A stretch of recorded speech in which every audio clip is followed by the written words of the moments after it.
Assalamualaikum warahmatullahi wabarakatuh, sahabat cinta Islam Channel. Jika ada pahala jariah, yakni pahala yang terus mengalir dari amal soleh yang dilakukan, ternyata ada pula dosa jariah, yakni dosa yang sangat menakutkan. Sebab dosa ini akan tetap ditimpakan kepada pelakunya, sekalipun dia tidak lagi mengerjakan perbuatan maksiat itu. Allah Subhanahu wa Ta'ala berfirman, "Sesungguhnya kami menghidupkan orang-orang mati, dan kami menuliskan apa yang telah mereka kerjakan dan bekas-bekas yang mereka tinggalkan, dan segala sesuatu kami kumpulkan dalam kitab induk yang nyata atau Lauhul Mahfuz." Al-Quran Surat Yasin ayat 12. Sungguh sangat menyedihkan nasib seseorang yang terjerumus ke dalam dosa jariah ini. Di saat semua orang membutuhkan pahala di alam barzah, ia justru mendapatkan kucuran dosa dan dosa. Maka bisa dibayangkan betapa penyesalan yang akan dialami manusia yang memiliki dosa jariah ini. Lantas, apa sebenarnya sumber dari dosa jariah itu? Mau tahu jawabannya? Simak ulasannya dengan menonton video ini hingga akhir. Sebelum lanjut, bagi kalian yang belum subscribe, silahkan untuk menekan tombol subscribe terlebih dahulu. Aktifkan lonceng notifikasinya.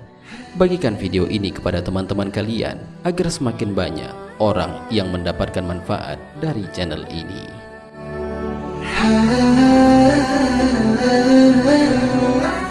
Pertama, mempelopori perbuatan maksiat.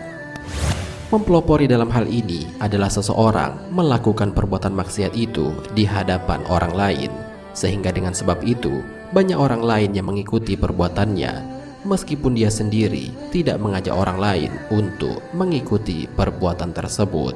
Hal ini sebagaimana dijelaskan dalam sebuah hadis dari Jarir bin Abdullah radhiyallahu anhu. Rasulullah shallallahu alaihi wasallam bersabda, "Siapa yang mempelopori suatu kebiasaan yang buruk dalam Islam, maka dia mendapatkan dosa keburukan itu dan dosa setiap orang yang melakukan keburukan itu karena ulahnya, tanpa dikurangi sedikit pun dosa mereka." Hadis riwayat Muslim.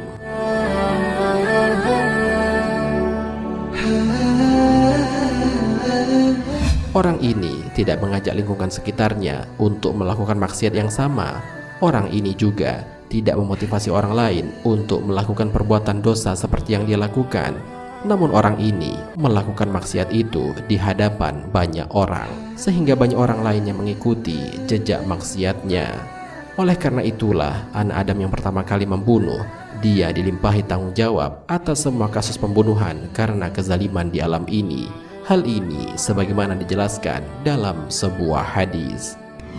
Tidak ada satu jiwa yang terbunuh secara zalim, melainkan anak Adam yang pertama kali membunuh akan mendapatkan dosa karena pertumpahan darah itu. Hadis riwayat Bukhari dan Muslim.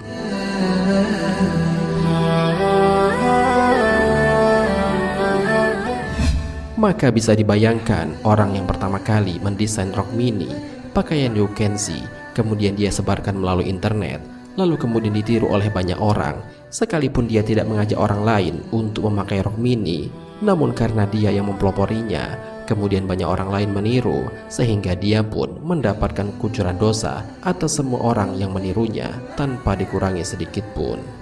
Tidak jauh beda dengan mereka yang memasang video porno di internet, kemudian ada orang lain yang menontonnya, dan dengan menonton video itu, ia lalu berbuat zina. Maka yang memasang video itu pertama kali akan mendapatkan aliran dosa dari semua maksiat yang ditimbulkan karenanya.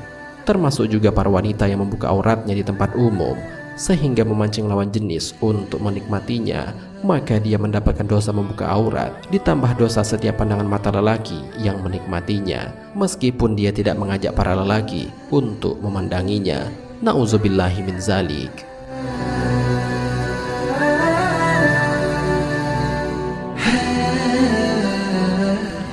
Kedua, juru dakwah kesesatan dan kemaksiatan. Seseorang yang mengajak orang lain untuk berbuat maksiat, meskipun bisa jadi dia sendiri tidak melakukan maksiat itu, maka mereka termasuk para juru dakwah kesesatan atau mereka yang mempropaganda kemaksiatan. sehingga orang yang melakukan hal semacam ini akan mendapatkan dosa jariah dari pelaku dosa yang disebabkan oleh dirinya. Hal ini sebagaimana dijelaskan dalam Al-Quran. Ucapan mereka menyebabkan mereka memikul dosa-dosanya dengan sepenuh-penuhnya pada hari kiamat. Dan sebahagian dosa-dosa yang mereka sesatkan yang tidak mengetahui sedikit pun bahwa mereka disesatkan, ingatlah amat buruklah dosa yang mereka pikul itu. Al-Quran Surat An-Nahl ayat 25.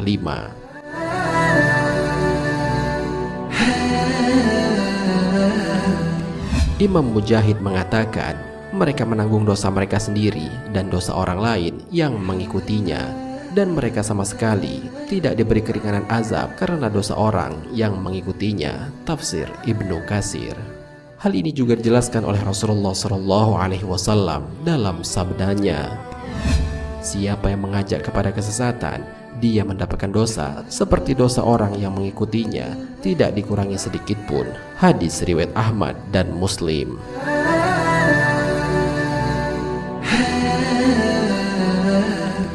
Sahabat Cinta Islam Channel, sepanjang masih ada manusia yang mengikuti mereka untuk mempelopori kemaksiatan dan menghasut pemikiran menyimpang, selama itu pula orang ini turut mendapatkan limpahan dosa sekalipun seseorang itu sudah dikubur di tanah.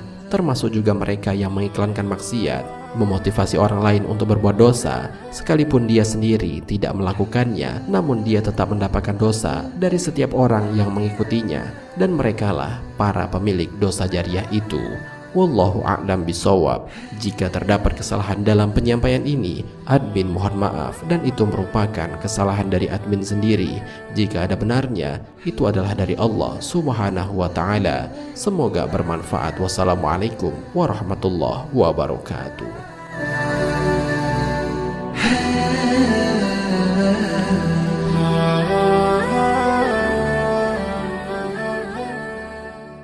شكرا يا ربي شكرا